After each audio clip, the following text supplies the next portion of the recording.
সবাই কেমন আছো? আমি তো খুবই ভালো আছি। এবার জামাই ষষ্ঠীটা অন্য জায়গায় হচ্ছে, ভাই শ্বশুর বাড়িতে। সেখানে অনেক জামাই আসবে। এই দেখো আমার বোনের ছেলে অকাজ করতে শুরু করে দিয়েছে। শুধু ঘুরঘুর ঘুরঘুর ঘুরঘুর করে, একটু কোলে ওঠে না। আমি আর আমার বোন অলরেডি পৌঁছে গেছি।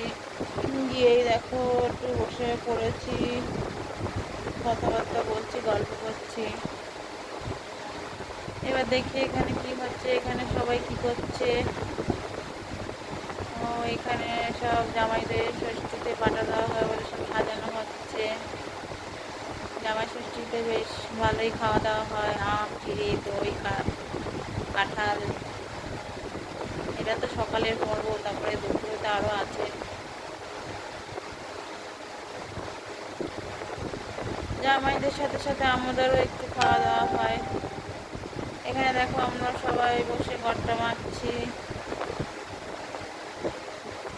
এবার দেখো জামাইরা বসে আছে, একজন, দুজন, তিনজন, চারজন, পাঁচজন, পাঁচটা জামাই। এখনো আরো দুজন আসতে বাকি আছে।